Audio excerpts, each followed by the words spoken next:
Welcome back to Her Story Untold Studios. I am your host, Tinear, and as you all know, October is Breast Cancer Awareness Month, which is a time to honor those who are affected by this disease and to spread awareness about early detection and support. Today, we're diving into the inspiring stories of resilience and hope, reminding us all that together we can make a difference. Make sure you guys like, comment, smash that subscribe button, and make sure you have that notification bell on. I know a lot of people this resonates with them. So make sure you interact and let me know what you want to see more of. So I'm going to let my guest introduce herself, tell you guys where she's from, and then we're going to get right into it. Hi, thank you, Tinear. It's nice to see you again and to be here with you and your audience. I am Anne-Marie Principe. I'm a 9/11 survivor and a breast cancer survivor. And telling my story, my journey, and what other women can do and how I can help other women is really important to me. Absolutely. So can you share your journey and of being diagnosed with invasive, don't know if I'm pronouncing it correctly, lobular carcinoma? Lobular. It was, I can't say it was a surprise for me because many people in the 9/11 community are diagnosed with cancer every day. Um, and it was February of 2018. I hadn't been feeling well. I'd been really tired. I'd been getting pain in my chest. And the doctor came back with the diagnosis of you have cancer. And it is called invasive lobular carcinoma. It is impacted by hormones. It is an unusual cancer. It's multifocal, meaning there are tiny little pinpoints instead of big tumors. So it's very hard to treat. And they didn't see it initially. And so part of my story is to warn women to make sure that you're having the proper test done. I had done a mammogram at a friend's insistence because I hadn't had one done in about 2 years. And she said to me, "You really need to go, promise me you'll go." So I went. And as I was getting ready to leave, I called her and I said, "I did it, got my mammogram, and it's clear." And she said to me, "But we have particular issues and you should have an ultrasound. Tell them, your backgrounds and you also have, when you have cystic breast or dense breast, you should also make sure you do an ultrasound. Very important." And so the director of the facility was good enough to say, "You know what, I think your friend is right. And let me call the insurance company, see if I can get this approved." And she did. Within 30 minutes, she had it approved. And when I went and had the ultrasound done, they did the thing that nobody ever wants to hear. The nurse said, "Oh, let me get the doctor. I'll be back in a minute." And that's just, we found something. So I knew that there was something there. I had no idea what it was, how big, how much it had spread. And I wound up doing 3 biopsies. And initially they just thought they were small tumors, that it hadn't spread. And I was very concerned because I have other health issues. So doing a complex surgery like that is very dangerous and worrisome for me. So I started doing research, and I found a company on LinkedIn, believe it or not. I was doing research and it came up and it was called IceCure. And, so I read the studies, I went on their website, and it was really fascinating. It's a cryoablation procedure for breast cancer. And what that means is it's a non-invasive treatment. It's non-surgical. It's liquid nitrogen that circles the tumor, destroys it, and then it passes through your lymphatic system.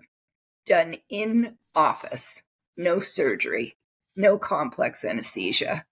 And I thought, this is what I want to do. I don't want to have to go do lumpectomy, which was recommended at the time.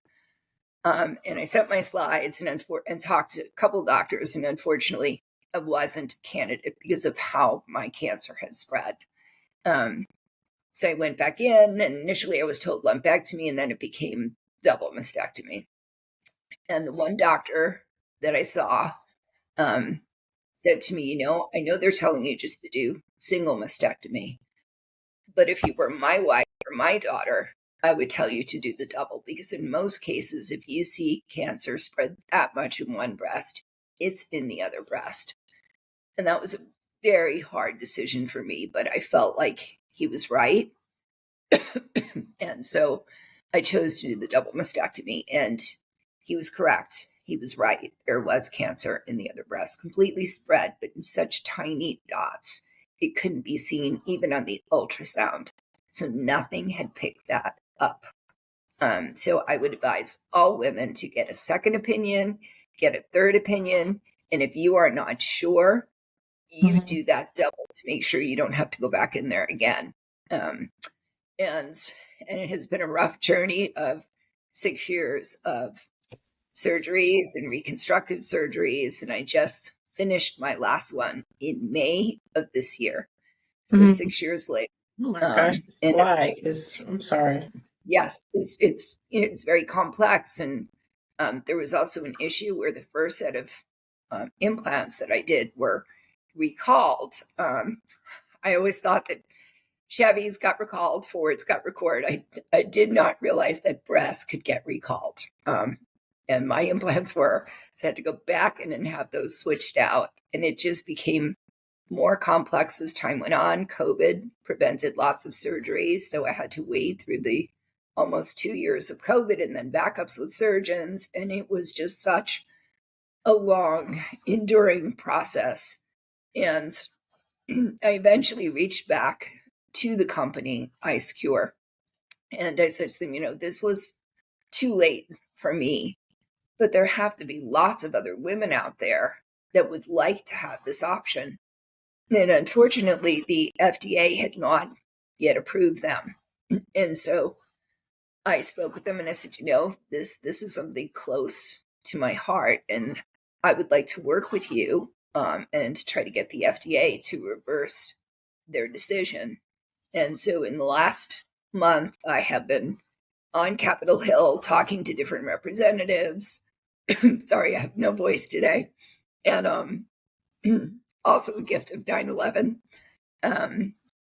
Sometimes I completely lose my voice, and I guess tonight's going to be one of those. But that's okay. I'll still figure out a way to get that out. And so I am working with them. I will be one of their witnesses testifying at the FDA hearing, along with another 9/11 survivor and another woman who also has a rather horrible story to tell about her lumpectomy and what went wrong. So these are all women that have already gone through treatment and survived it and want to help other women. And to that end, I thought it would also be helpful to get other women's stories. So I've asked other women with breast cancer to submit their stories, because you can submit written testimony. And then it also created a petition. And in that petition, it speaks to the FDA as to what women go through and what happens to them, and that we're simply asking for them to give us another option to save other women from having to go through what we did. This treatment is used, excuse me, all across Europe. So it's approved in other countries, but not here. It's not approved here. And the beautiful thing about this is that it is so non-invasive. There are no scars. There are no marks. The breast is left intact. And if you could see the difference between a woman who's had lumpectomy and a woman who's had this procedure, you would never know that anything was done to her breast. It remains perfectly shaped and fine. And so I think about, all the women that have to go through this, but in particular, a young woman, who maybe hasn't married yet or had children. And breast cancer is very disfiguring. There's so much that comes after it. There's plastic surgery and there's mental health treatments because you don't look the same, you're not comfortable in your body. You lose sensation in your breast, which the doctors don't tell you until you wake up and realize you have no feeling in your chest. There's not a lot of information that's given to women, and that's something that I hope to change. I don't think you should hide things from your patients because you think they're going to be afraid. They are afraid to begin with. And the more information you provide to them, the less anxiety they'll feel because information is power. And you need that power when you go into procedures or surgeries like this. So I would like to tell doctors, you're not helping us by not telling us the truth. You're not protecting us. You're leaving us in flux. You're leaving us without the answers we need. And when we wake up, we have no idea what's going to happen to us because you didn't prepare us. And so there's a couple of messages I'd like to get out. One is, doctors, please prepare your patients better. For the women out there who may be diagnosed with breast cancer, make sure that you get a second opinion and a third opinion. Bring a notebook with you to write down questions so that you'll remember what was said, because you're going to be upset, you're going to be anxious, you're going to forget what you need to. And that notebook is something that you can refer to throughout your surgery and treatment. And I would do research. I would look at how women rate doctors and hospitals and make sure that just because a hospital is a cancer specialty center doesn't mean it's the right one for you. Right. Talk to other patients. It's amazing because I have learned that going on Facebook to moms groups or to breast cancer support groups is the best place to find a good doctor. I'll go on and I'll say, hey, I'm looking for a great cardiologist and I want someone who believes in alternative medicine and and is kind and is good with their time, and you'll get 9 or 10 answers of the same doctor. And the last few doctors I've had to go to, it was literally from Facebook, from women who wanted to be helpful. And I think that's something really beautiful that women do, is that, I don't see too many dads groups on Facebook. I see moms groups. I see the women all wanting to be helpful. How do I help another woman? How can I pitch in and give my expertise? I think it's also a feel-good thing to be able to help someone else out, even a total stranger. The other piece of the journey is that I've become very politically active, because I do realize that the treatments that are available to us, the medications, the whole journey is governed by legislation. And if you are not aware of how your representatives vote or if they support you, you really should do some research and learn about them. I know people say my vote doesn't count and it's not important. There have been elections lost by 1 vote. There are elections that are lost by 50 votes. Your vote does count. And I'm not saying to you have to vote for one side or the other. My preference is certainly Democratic. It's Kamala Harris. Right. And the reason for that, for me to support Democrats, is because all of our 9/11 bills, many of the veterans bills, the people who vote the most for us and support us have been the Democrats. Every single bill we have ever had has been voted down or held up by Republicans. And that's not to say all Republicans. There are many Republicans who cross the aisle and who understand this is a human right.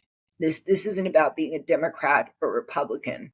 These are people who are sick and who need your help. And And many of the people in the 9/11 community are first responders. They're the people who ran in and everybody else ran out. And often like to say, when we were digging through the pile, we weren't asking people if they were Republicans or Democrats. And we didn't care what color they were, what religion they were. We just wanted to help. Um, Even right now, I knew that the moment the hurricanes hit, our first responders would be down south, sick, retired, helping out people from that hurricane. They're still the first people to respond. And it's shameful to me that we have legislators that look at them and don't see that these are human problems and not party problems. I wish more people who were public servants understood what the word public servant meant. It means you serve the people and not yourself. And that's a lesson many of our legislators need to learn. Do you have questions for me, Tinear? Absolutely. I was giving you the floor, and Thank I you. just want to circle back a little bit on what you were saying as far as you didn't even know that you had cancer in your breast. It was really small. So, what would you Yes. say to someone who's within the age range? Because I know you have to be a certain age before you start going to get tested, especially if it's something that runs in the family. What Mhm. would you say to them? Just get tested regularly? If it is something that runs in your family, the first thing I would tell you to do is genetic testing, because it could be just because it runs in your family doesn't mean that it's in your DNA. So I would suggest getting tested. If you find that you have the BRCA gene, then that's something you need to discuss with your doctor, with an oncologist, to see what are your percentages, what are your chances that you will develop cancer in your lifetime. And sometimes those odds are very high. Um, I would suggest that just because you're not 40, you don't go and get a mammogram. There are many young women who are diagnosed with breast cancer. And in fact, that is becoming more and more commonplace, and they're not quite sure what that is, why more young women are being diagnosed with breast cancer. Uh, I would say it's really important to get a mammogram done. And once again, if you have dense breasts or cystic breasts, you need to insist on an ultrasound. You need to make sure that you are properly tested so that nobody misses their cancer, because the fact that I found mine so early saved my life. Had I not done that test, I would not have found it. And the ironic part is 2 weeks later, the final test came back from the mammogram and it said, "Congratulations, your mammogram is clear." And by that time, I knew that I had breast cancer. And so that was not correct. So, how many women get that notice and think, "I'm clear. I don't have to go back for 2 years," and then it's too late. So, you just And need to be incredibly diligent. And I know it takes time, and I know it's uncomfortable, but it's far more uncomfortable to have a breast cancer that's not treatable because you didn't go and get tested. absolutely. So, how has your diagnosis affected you emotionally, and what coping strategies have you found helpful? I found that eating clean, um, exercising, um, meditation has definitely helped. Um, I found alternative treatments like hyperbaric oxygen, um, cryotherapy, B12 shots, and I know some people look at those things and think, well, those are crazy and that's voodoo medicine. But I am 6 years out and disease free. And that doesn't mean I don't still worry about cancer. I do. In 2028, I should finally hit cure. And I intend to keep those things going: the eating clean, the exercise, avoid toxic people. And the other thing that helped me was, even throughout all my surgeries, I completed those, and I maybe a week or 2 weeks later, I was back on Capitol Hill. And so keeping myself busy and doing something that had a purpose, living a purposeful life, definitely is helpful. It is healing when you can't heal yourself when you're sick, but you can help someone else. It's really healing. I can't think of a better thing to do than to help someone else when you can't help yourself. Absolutely. So, how would you say your daughter has been dealing with it? Is it affecting her? Definitely. My daughter is a very strong, independent young lady, but I'm a single mom. Um, Grandparents have passed. There's one grandparent that lives on the West Coast, so she doesn't see him. So we really don't have anyone here. I'm it for my daughter. And she's now 28. So she was in college when I was diagnosed, and it was very frightening for her. But she has definitely been my North Star. Um, she has been with me through my surgeries, through my treatments. She's helped me. And I know she worries, but she's got a great band of friends, and her friends look out for me. Sometimes when she can't help, she'll call one of her buddies, and they'll come over and be here. And it's just really nice to have that young, upbeat spirit. And even though I know she's worried, she still puts that aside and is there for me. Um, And I'm sure there's concern that because I have cancer, that she may have it too. And she has had a bout with skin cancer, also 9/11 related, because she used to come to work with me. So I worry about that myself, but I make sure that she is diligent about being checked. And she has certainly advocated for her mom. Um, Anytime that I do something on Capitol Hill, or like now when I'm looking at this FDA appeal, she's out there calling her friends and saying, my mom needs our support. And, you know, these are great kids that step up. Um, and so having someone so supportive right there for me has been critical. And her name is Michaela. That is amazing. So, could you walk us through your treatment plan? What options did you explore? You explained that, Mhm. but can you talk more about how did you make those decisions about your care? Yes. Like I said, lumpectomy was the first thing that was offered.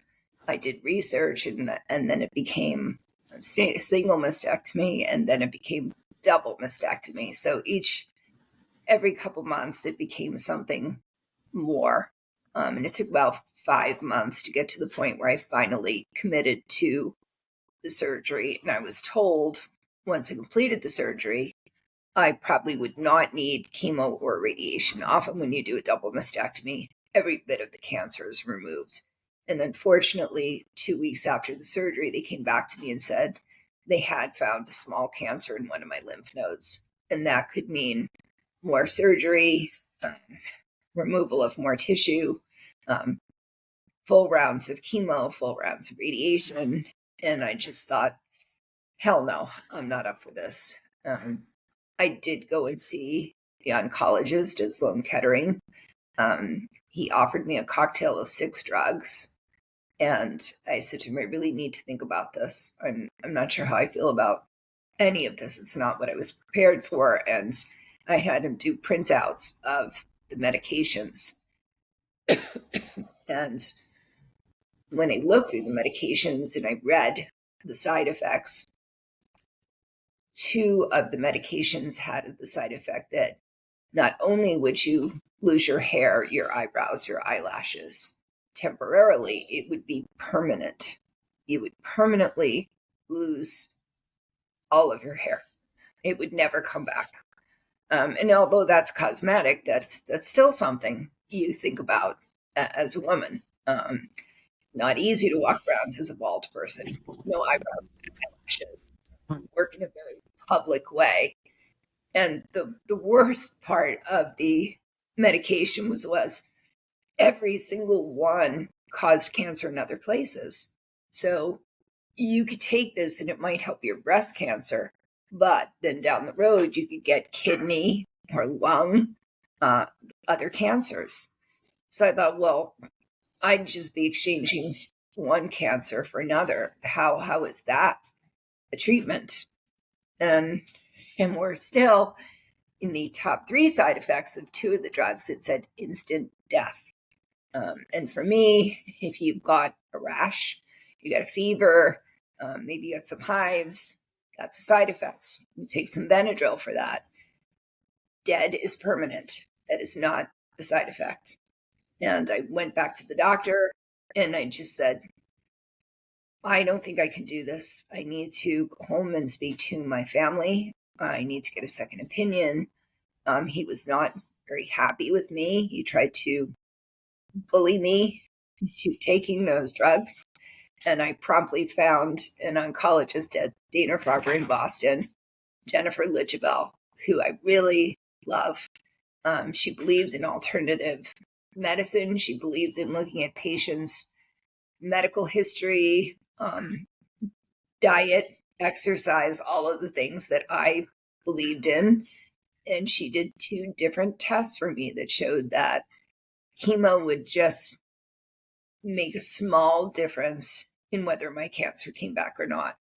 One case was 3%, the other was 8%. And so for me, those percentages were low enough that I took a risk and decided I don't want to do this. I don't want to be sick for 6 months or a year. I was told that that combo of drugs would leave me probably bedridden or hospitalized for 6 months, and that is not a way to live your life. And so I sat with my daughter, I talked to her and explained what I had learned. And she stood with me and said, Mom, if you think that's best, I think it's best too. I don't think you'll do well. You don't do well with medications. And I think that's right. And so it's been certainly a little bit of a scare to not do what practical Western medicine teaches you. But I have found more and more that here in the US, we are embracing alternative and holistic medicine because it really is better for you. Okay. So, what message and or advice would you like to share with us today, or for someone who may be facing a similar diagnosis? Right. One, ladies, go and get your mammograms done. If you have breast cancer in your family, please get genetic testing. Please protect yourself. If you do find yourself in a place where you are diagnosed with breast cancer, make sure you get a second opinion. Make sure you get a third opinion. Read everything you can. Go online, do some research, read some books, go to breast cancer support groups, talk to other women who have your particular kind of cancer and ask them what treatments they did and what helped them. And having all of that information, once again, information is power. The more information you have, the more power you have.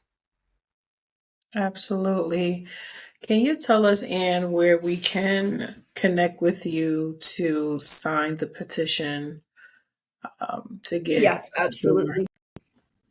It is in my Instagram profile at A.M. Principe. So that's AMPRINCIPE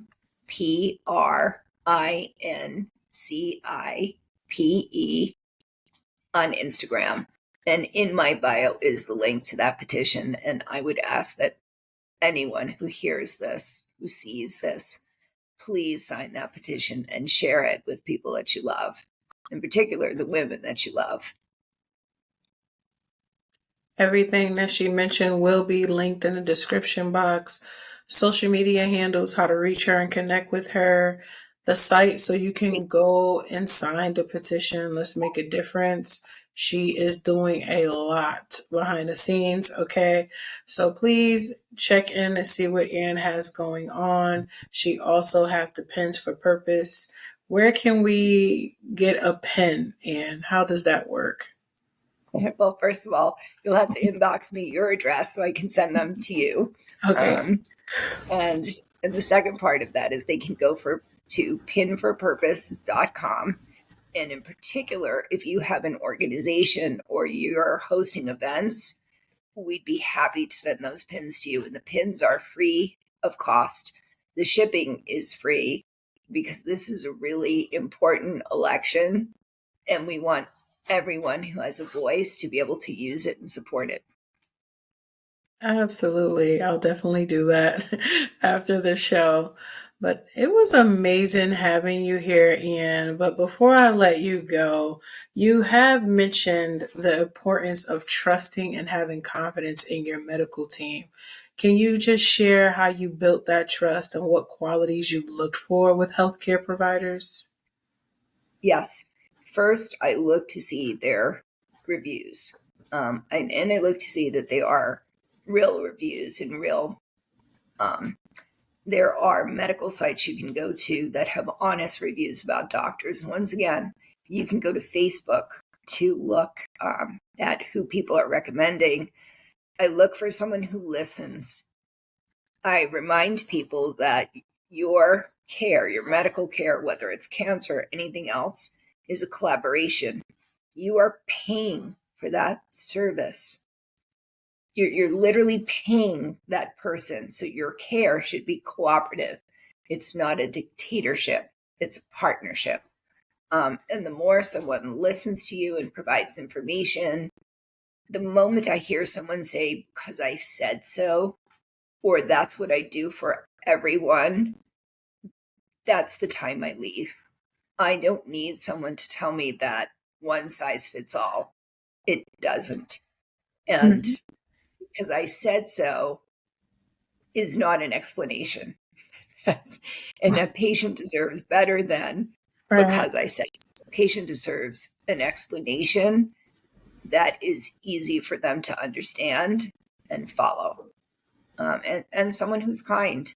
If that person is going to be taking care of you, this is your health. It's the most personal thing you have. That person should also have a personality because they are taking care of people who are sick and frightened and need your help. Absolutely. I hope you guys were taking notes on what Anne was dropping today. She dropped a lot of gems. Make sure you go get checked. If it runs in your family, please go get a genetic testing. You don't even know. It can come as so small that it appears as dust, as Anne said earlier in the interview. So make sure you guys go get checked for sure. Also, men, I can't stress this enough. Men can also get breast cancer, so please do the same. It's not something that's, talked about often, but please go get checked. Thank you, Anne, so much for blessing my platform for the second time. I truly Thank appreciate you so you. much. I appreciate you raising my voice. I appreciate you getting that message out there. And if it helps even just one woman, I feel like we did something really great tonight. So thank you. Absolutely. You're welcome. And with that being said, you guys, thank you for joining us today. Remember, your voice matters in raising awareness and supporting those impacted by breast cancer. As we close out, let's carry forward the message that every action counts, whether it's sharing information, supporting a friend, or advocating for research. Together, we can create a brighter future. Until next time, stay strong, stay hopeful, and stay inspired. Bye.